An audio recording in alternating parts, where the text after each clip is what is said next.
अब रोज ऐसा ही चलता रहा। एक दिन जब वह भीख मांग रहा था तो उसने देखा कि वही लंबा व्यक्ति ट्रेन में बैठा है, जिसकी वजह से उसे भीख के बदले फूल देने की प्रेरणा मिली थी। वह तुरंत उस व्यक्ति के पास पहुंच गया और भीख मांगते हुए बोला, आज मेरे पास आपको देने के लिए कुछ फूल हैं। आप मुझे भीख दीजिए तो बदले में मैं आपको कुछ फूल दूंगा। उस लंबे व्यक्ति ने उसे भीख के रूप में कुछ पैसे दे दिए और भिखारी ने कुछ फूल उसे दे दिए। उस लंबे व्यक्ति को यह बात बहुत पसंद आई। वह बोला, वाह क्या बात है, आज तुम भी मेरी तरह एक व्यापारी बन गए हो। इतना कहकर फूल लेकर वह लंबा व्यक्ति अपने स्टेशन पर उतर गया।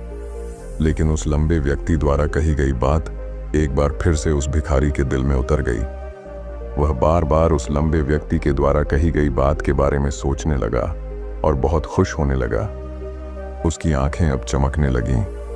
उसे लगने लगा कि अब उसके हाथ सफलता की वह चाबी लग गई है जिसके द्वारा वह अपने जीवन को बदल सकता है।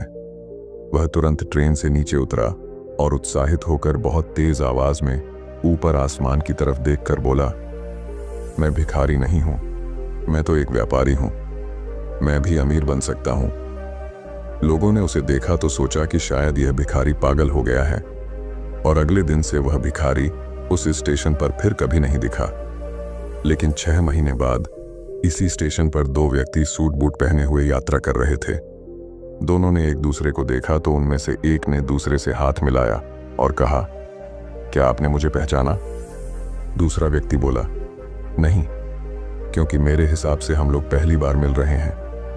पहला व्यक्ति बोला, नहीं, आप याद कीजिए, हम पहली बार नहीं बल्कि तीसरी बार मिल रहे हैं। दूसरा व्यक्ति बोला, मुझे याद नहीं, वैसे हम पहले 2 बार कब मिले थे? अब पहला व्यक्ति मुस्कुराया और बोला, हम पहले भी 2 बार इसी ट्रेन में मिले थे। मैं वही भिखारी हूं जिसको आपने पहली मुलाकात में बताया कि मुझे जीवन में क्या करना चाहिए और दूसरी मुलाकात में बताया कि मैं वास्तव में कौन हूं।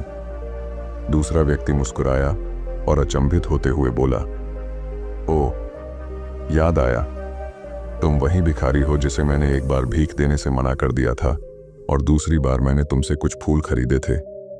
लेकिन आज तुम ये सूट बूट में कहां जा रहे हो और आजकल क्या कर रहे हो?